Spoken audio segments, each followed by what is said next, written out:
Yang pertama pengukuran berat badan, antropometri, tinggi badan, Lingkar kepala. Lingkar dada, dan lingkar lengan atas. Lingkar lengan atas sebelah kanan sepertiga ini. Hanut, Itu sedapnya. Setelah itu tahapannya baru kita langsung kepada pemeriksaan tanda-tanda vital. Ada suhu, menggunakan termometer. Terus juga heart rate, ya, kita menghitungnya dalam 1 menit. Terus juga pernapasan. Itu tanda-tanda vital. Setelah itu kita lakukan, baru kita bisa melakukan pemeriksaan secara head to toe. Ya.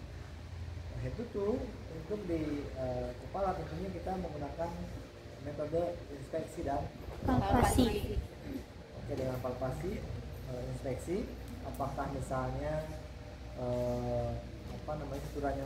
suturannya datar, ya, ataupun bulu-bulunya cukup, misalnya, sebagaimana misalnya ada penyakit atau tidak, ya, juga bagaimana kebersihannya, itu secara umum. Terus setelah itu kita lanjut kepada telinga, mata, hidung, dan mulut. Sama ya, bagaimana semua itu dari segi kesimetrisan, kebersihan, ataupun responnya. Misalnya dari telinga tentunya kita bagaimana, apakah ada cairan serumen atau tidak, simetris kiri kanan atau tidak, bagaimana pendengarannya. Kalau pada anak tentunya kita bisa dengan responnya, dengan tepuk tangan, bersuara, apakah menoleh atau tidak. Kalau pada anak mungkin usia sudah bisa diajak komunikasi, terdengar atau tidak, misalnya menggunakan alat-alat yang seperti misalnya garpu kepala. Jadi kalau pada bayi tentunya kita tidak menggunakan garpu kepala. Terus setelah itu baru kita lanjut lagi tadi hidung dan mulut, ya, tentunya bagaimana tentang kebersihannya, sekret ataupun ada kelembaban dan sebagainya. Baru kita turun ke area leher, ya. Area leher di sini kita cek apakah terdapat kelenjar pembesaran atau tidak. Ya. Biasanya kita di bawah mandibula di sini. Ya, cek. Oke, sampai ke area karotis boleh dicek, ya, kiri kanan. Nah, setelah itu kita cek ke area dada. Dada ini ada sistem pernapasan dan sistem kardiovaskular, circulation, sirkulasi. Di sistem pernapasan kita bisa lihat inspeksi bagaimana perkembangan dadanya, simetris atau tidak, ada retraksi, ya, dinding interkosta atau tidak, ya. Terus juga bagaimana suara napasnya kita dengarkan dengan auskultasi, apakah terdapat wheezing ataupun misalnya ronhi. Lalu kita bisa perkusi, ya. Bagaimana perkusi, ya, suara parunya, apakah ada redup misalnya, ya. Karena ada cairan, biasanya kalau ada cairan suaranya redup, ya. Normalnya sonor biasanya, ya. Terus juga kita bisa auskultasi area ini di klavikula, di interkosta kelima, ya, itu untuk kardiovaskular. Biasanya kita terdengar suara jantungnya, normalnya lup-dup, ya, suaranya lup-dup normalnya. Kalau misalnya ada suara tambahan seperti misalnya lup-dup bass ataupun ini lup-dup, nah itu biasanya ada kebocoran jantung. Apakah itu ventricle septal defect ataupun misalnya pada anak mengalami di atrium septal defect misalnya, atau ada TOF, AS, banyak kebocoran.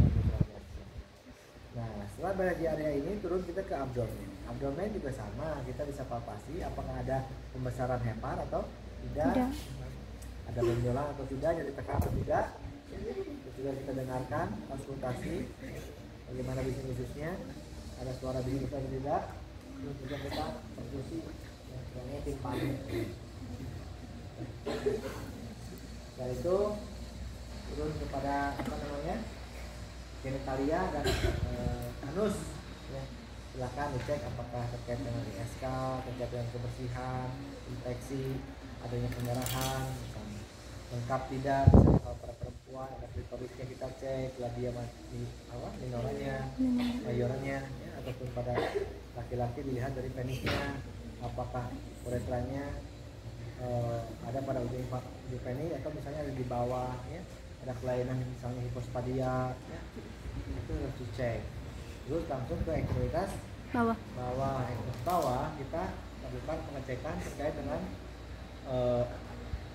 pergerakan sendi ya. Nah, ada gerak ya, bisa breksi ekstensi kita lakukan lihat. Terus juga termasuk itu juga kita bisa lakukan cek dari kalau anak Babinski bisa lakukan ya. Ataupun kita bisa cek kapilari recti-nya, CRT-nya, atau misal terdapat udim atau tidak ya di sendinya ya.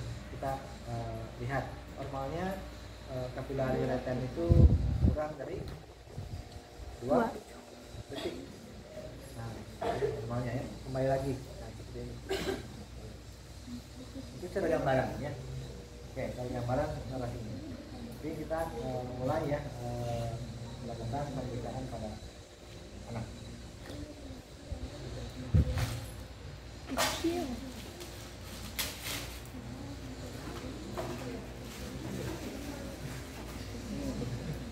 Oke, boleh dari ini. Oke, selamat berdiri ya. Bu, selamat siang Bu. Siang. Ya, Bu, perkenalkan nama saya Disambriana. Saya merawat di ruangan anak ini. Kebetulan hari ini saya akan melakukan pemeriksaan fisik pada Ibu. Ya, betul ini anaknya anak A. Ya, betul. Usianya 1 tahun Ibu. Ya. Ya. Baik Bu, mohon kerjasamanya. Saya dalam 15 menit ke depan akan melakukan pemeriksaan fisik. Ya, Izin saya untuk mempersiapkan alat dan cuci tangan. Tangan. Kita pakainya ini ya. Yang pertama saya akan melakukan pengukuran berat badannya ya Bu. Ya. Jadi kalau bisa kita buka dulu pakaiannya ya Bu ya. Ya. Setelah saya sudah bawa timbangan. Timbangannya Bu. Kita lihat dulu. Oke. Boleh kita buka dulu. Ini kita timbang ya Bu. Sini Bu. Lihat Bu. Kemarin berapa kilogram Bu? 8 kilo. 8 kilo. Sekarang ini 9, ya. Oke. Naik ya Bu berat badannya ya. Ya, nih. Tidak ada masalah berarti ya. Naik pipinya kuat.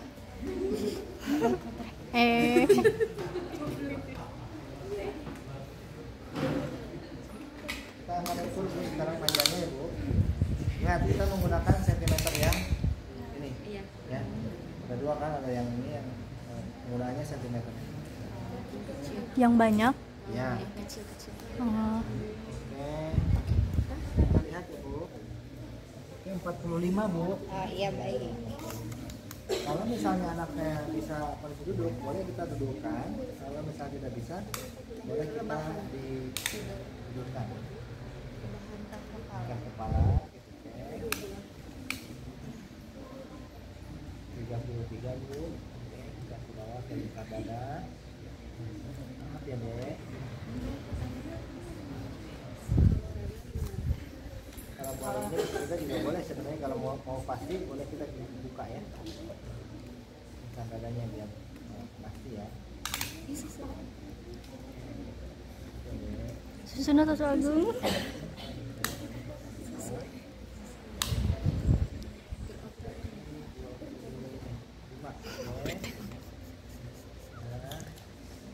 Setika video.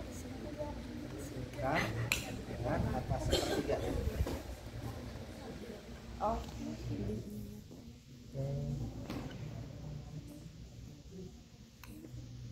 Oke. Baik Bu, pengukuran untuk sudah dilakukan. Selanjutnya saya mau melakukan pemeriksaan tanda vital. Ya, dari pengecekan suhu tubuh ya Bu. Ini minta tolong saya dimasukkan ke sini ya Bu. Oke, boleh Ibu pegang sini. Ya. Sampai berbunyi. Tit. Sambil kita boleh melakukan pemeriksaan Nadi. dialis.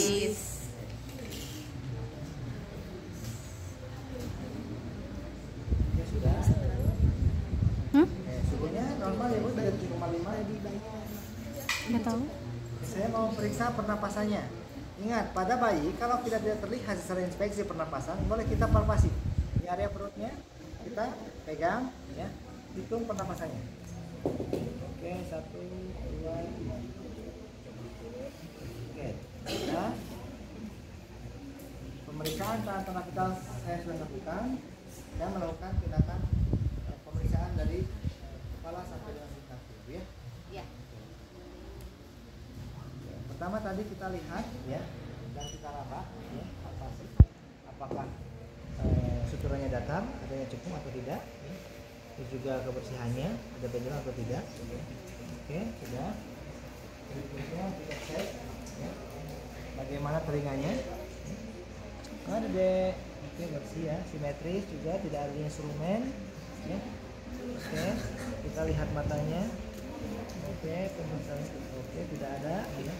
Tidak apa namanya, juga kita lihat konjungtivanya. Kalau misalnya bayi kesulitan untuk kita membuka konjungtiva, kita kasih arahan dengan mainan. Ke atas ya? Lihat ini ke atas. Nah, lihat, boleh. Oke. Sudah, hidungnya simetris, kelembabannya juga lembab dan merah muda juga untuk apa namanya? Kita cek di area leher apakah terdapat pembesaran kelenjar atau tidak, ya, di bawah mandibula. Oke, tidak ada pembesaran kelenjar roid, ya. Oke, kita akan cek suara nafasnya yang tadi saya sampaikan. Ini kita bisa dilakukan pengecekan di interkosta kedua. Oke, tidak ada suara wheezing, tidak ada ronhi. Bagaimana kardiovaskulernya di mid clavicula di interkosta kelima. Ya. Tadi suaranya yang sudah saya sampaikan, ya, terdengarnya. Kalau pernapasan adanya ronhi atau tidak, atau wheezing. Kalau normalnya vesikuler, ya, vesikular, ya, normal. Perbandingan inspirasi sama ekspirasi 1:2. Ya. Terus di apa namanya, kardialnya adalah suaranya loop normalnya, ya. Tidak ada bunyi tambahan ataupun tidak ada kelainan pada suara jantungnya. Lalu kita boleh lakukan apa namanya, perkusi, ya, perkusi. Luas. Nah, biasanya kalau tidak redup, ya, jadi tidak ada cairan dalam sistem pernapasan paru-parunya. Ya. Oke, setelah itu kita lanjut kepada abdomen. Sama abdomen juga kita palpasi adanya pembesaran di hepar atau tidak. Ya. Hepar tertekan, misalnya kalau ada benjolan di sini, ya, tertekan. Ya. Tidak ada di abdomen kuadran kanan sebelah atas. Kalau abdomen kita dibagi 4 kuadran, kiri kanan atas, kiri kanan bawah. Ya. Oke. Sama kita juga untuk mengetahui bising busuknya kita lakukan auskultasi. Dengarkan. Normalnya sampai 30 kali, ya, lebih dari orang dewasa. Kalau pada Anak. Bayi. anak. Oke, itu juga boleh lakukan. Oke, sudah. Setelah itu boleh kita pasangkan kalau sudah. Pasangkan kembali bajunya karena kita masuk ke dalam genitalia. Kita buka dulu celananya, Dek. Ya, Kakak mau lihat.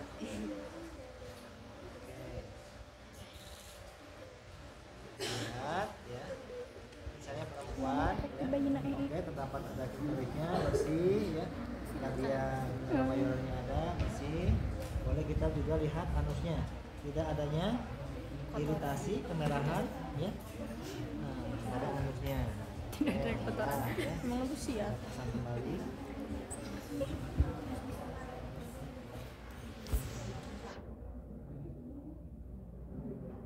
Lalu kita lihat bagaimana kakinya, pergerakan tonusnya ototnya, ya. Tungkainya juga kita boleh cek apakah rudim atau tidak, dipijit, ya.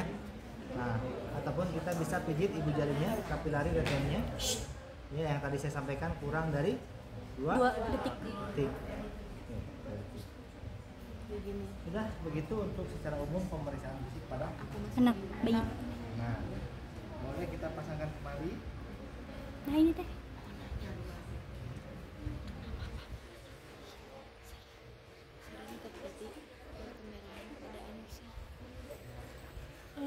sih kan ku PMA bisa kan sekarang mah anak baru lahir dia bisa langsung pakai PMA kan ya. Bisa di keluarga aku bukan keluarga sih